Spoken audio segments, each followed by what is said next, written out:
My name's Kim Neely, hello, and I'm starting a vlog. I have been a vlogger for a while. I had a blog called New Voice, New Career, which dealt with vocal pedagogy and vocal health issues for singers who had vocal injuries or any sort of vocal performer with vocal injuries. And I've kind of let that thing lapse. And, you know, I just find I don't often have a lot of time to sit down and write a whole lot on that anymore. So I thought maybe video would be better. Who knows? I also wanted to stay anonymous for a while, but now, like, I'm 37 and I've just decided to stop caring. It happens as you get older, you know? And I am actually 37. I don't dye my hair, so, like, these grays that you see, if you happen to see any nice grays there, those are all natural. Like, yay, life grays! You know? They're legit. So, this is a little bit of a hello and introduction if you don't know who I am. I have a Master's of Music and Vocal Performance. I got that at CU Boulder in 2006. I have never been the star of any kind of school I ever went to. I have a pretty piddly resume actually as a vocal performer. I just was never like the one getting the good cast, you know, I wasn't the lead or anything, right? Like pretty much ever. But I kept doing it because I loved it, and I still do sing. I just don't really perform much anymore. But I sing because I like it. I like truth in music. I like truthful performing. And so it's such an important part of how to communicate life and humanity, I think, for me. So, but I also really like vocal science. I also have a Master's of Science in speech language and hearing sciences, but speech-language pathology. I am currently looking to finish my clinical fellowship year, which is the essentially first year that that SLPs in America have to do to get the full license. We still have to be under a little bit of supervision. It's kind of like a rotation or a residency for MDs, you know, medical doctors. And I actually am a little late on doing that. I graduated with my Master's of Science in 2014 from the University of Arizona, but I stayed for a couple years doing a PhD, and I intend to go back and finish in a neurophysiology lab. But I decided to take a little bit of a break just because, you know, school can drive you a little nuts after a certain point, right? So I'm trying to finish up the clinical stuff.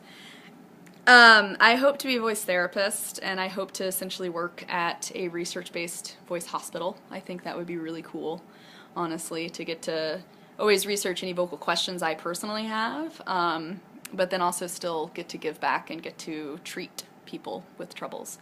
I have my own vocal troubles. I actually was diagnosed with vocal fold paresis in 2009, which is partial paralysis. It's on my left recurrent nerve, if for those of you who know voice stuff. I used to say right all the time, but I actually have realized within the last couple years that I was remembering it wrong from the video. On the video that I saw in the doctor's office, right was left and left was right. But I didn't realize that, so I remembered it as right, but the problem is actually on the left. There you go. So, isn't that exciting? Essentially what this means is my left vocal fold doesn't completely close. It doesn't come to midline, like nice and pretty. Like if this is the back of my larynx, right, and this is the front here, and you're kind of looking in overhead. The left side essentially does this, so ideally they kind of go like this for women. Sometimes there's a little bit of a gap back there, just a little tiny one in women, because the thyroid cartilage is not, it doesn't come to quite as sharp of an angle as it does in biological males. So for biological females, they tend to have a little bit of a gap. So my gap is a lot bigger, essentially. So instead of doing like this when I'm breathing, they're nice and open, get to take big breaths, right?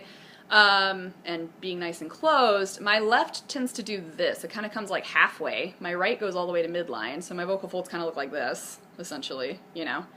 And then it just kind of hangs out there sometimes. Sometimes it'll just do this if you see me like talking on a scope.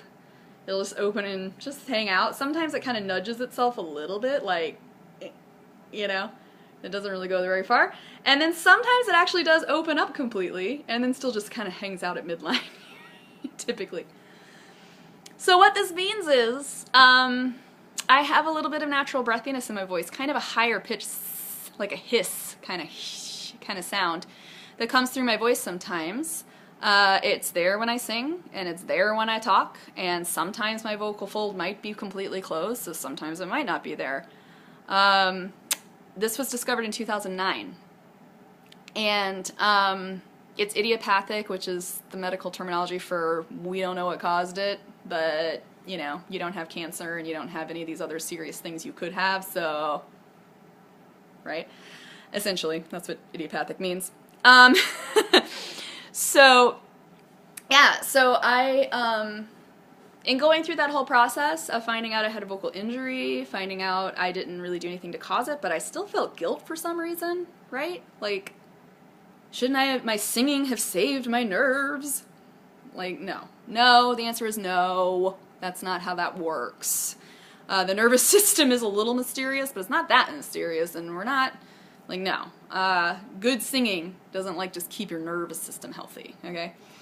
If it did, people who've been using their voice their whole life perfectly fine and healthy would never get, like, you know, I don't know, Parkinson, or, like, you know, they would never get these other nervous system, like, right? Like, how could, okay, Muhammad Ali, how would he get Parkinson's disease? How would if he had gotten Parkinson's disease as an athlete if exercise keeps your nerves healthy, right?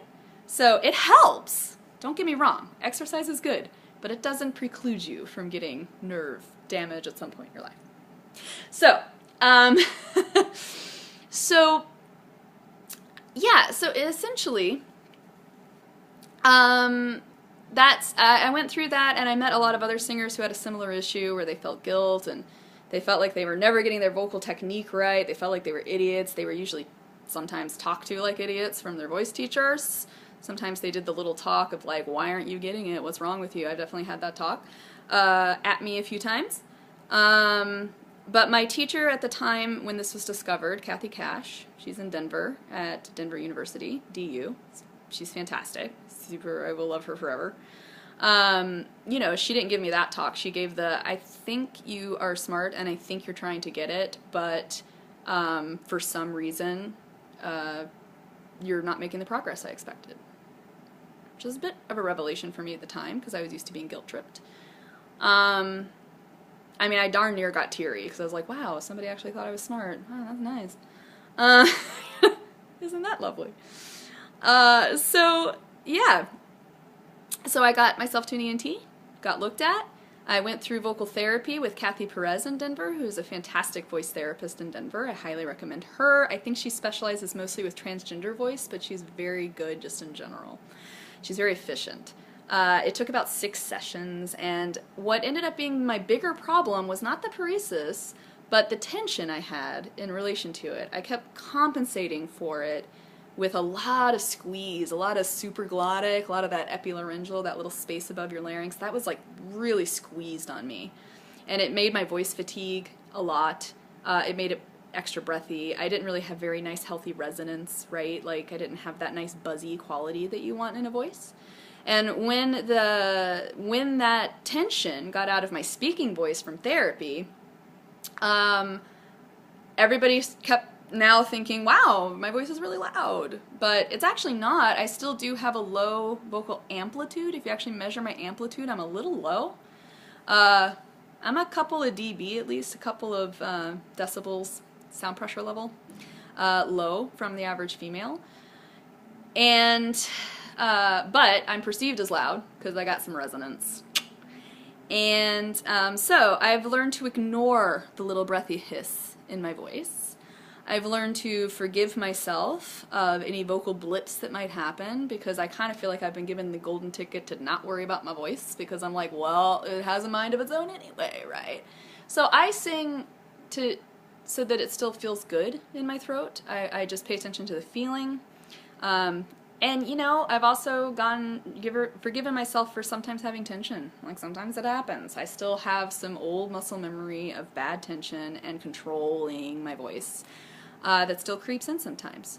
So I've posted some videos of my singing, not for praise or or anything like that. It's really so that I can show that I'm walking the walk. I'm also talking the talk, right? I still do sing. I don't really perform very much anymore at all. I haven't actually performed in front of an audience in like a long time because clinical master's degrees and PhDs tend to do that to you. They kind of take over your life, you know? But I still love music. I still love singing. And I really want to bridge this gap between voice teachers and voice therapists. That's the biggest thing. I feel like a lot of times we talk over each other because we use different terms to say the same thing a lot of times. And also because the end goal, like a voice therapist, when you go to see a voice therapist and you have something wrong with your voice, their goal is to get you back to some sort of healthy voice, some sort of usable, healthy voice. But a voice teacher's goal is very different, right? They have a different professional goal they're trying to get you to, right? So it can get muddy, like talking about who's talking about what goal and how does that goal, you know, how do they go about getting to the goals they're both trying to get to. Sometimes it can be a little different, sometimes it can be similar, but you know, the net result at the end, they're looking for something a little different usually. So they kind of talk around each other a lot, you know. And I'm really wanting to sort of break down that barrier. The other stance I have that's like really big for me is to get out of people's heads that vocal technique will somehow save you from anything that could possibly happen to your voice in your entire life. I am really sorry to tell you this, singers, but you guys are humans. I know. It's really sad. You're probably going to cry about this later, but you're people. You have biological bodies that get sick sometimes. You get a cold sometimes. Sometimes you injure yourself not meaning to, like when you sprain your ankle, right? You know, and it's going to happen. Life is going to happen to you. Human life is going to happen, okay? And, you know, there's no reason to think, even if you have nodules, right, which they call functional disorder. I don't really like that term. And actually, there's like kind of a little camp of voice therapists that's starting to not use functional injury as a term anymore because it does sort of imply a responsibility from the patient, right? Like they caused it somehow by using their voice. And that's not really the great way to look at it because the truth is, you know, you don't beat yourself up over getting a cold, right? Like you don't sit there and go, oh my God, I'm like the worst person in the world because I got a cold. Like I should have washed my hands way more. I should have, you know, oh my God, like I just have horrible life skills because I got a cold, right? No, you just think, man, I guess I should have washed my hands more. This just sucks. I have a cold. Whatever. I got to get over it. You know, I got to go do my little regimen and just get over the cold, right? And, you know, honestly, to singers, sometimes voice injury can be essentially the same thing. It can be, you know, you could be a 20-year veteran of Broadway and, you know, gotten through like 3 or so runs of a popular show with complete vocal health, right? Like 8 days a week, you're singing, you're doing great. And then maybe one day you go and you sing and, you know, you're like singing a bit in a theater that just did some renovations and there's like, the paint kind of has a funky smell there. There's something funky chemically in the air backstage. It gives you a little tickle in your throat and then you start coughing a lot and you start coughing a lot, like a lot. And you kind of can't stop the coughing in a way. It just seems like it's taken over and then you get kind of hoarse and then it's hard to sing. And then you end up at the doctor's because it turns out all that coughing has given you a bit of an injury. And also the coughing needs to resolve. Did that mean that for that one show or whatever, you were like this horrible person for that one time? You suddenly went from good singer to bad singer?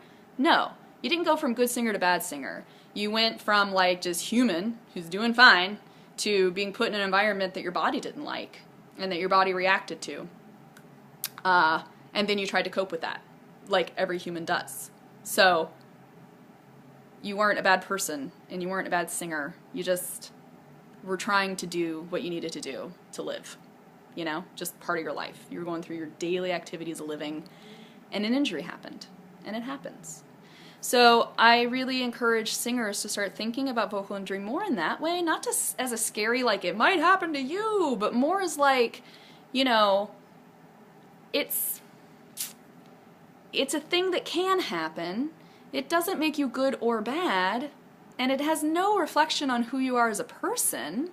It just means that, you know, you need a medical team, right? You just need to go to the doctor, you need to go to a really good voice therapist, and you need to just get yourself a team on your side to help you deal with this medical problem that you now have to deal with. And that's the way life is sometimes. Sometimes you have to deal with medical stuff.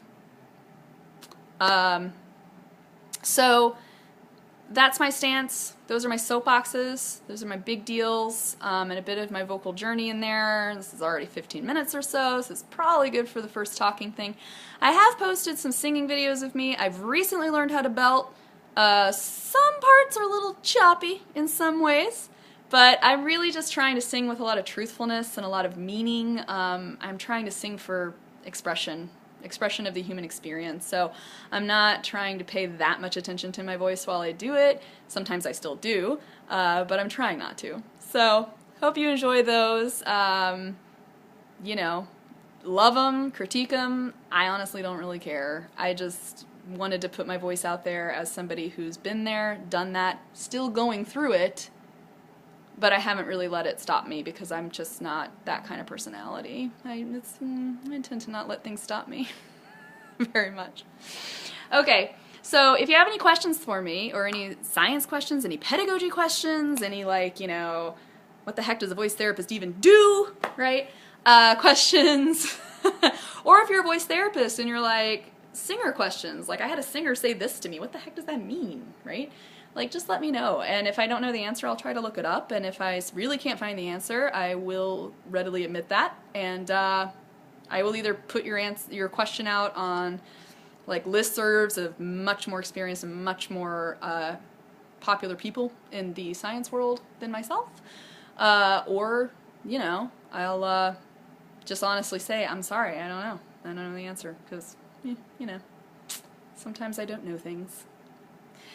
But I do know a lot of things just in general, so I would be happy to share what I know. So I hope you guys enjoy it, and if you have any questions, please let me know, and hopefully this vlog will be of interest to someone out there in the world. Alright, thank you. Bye.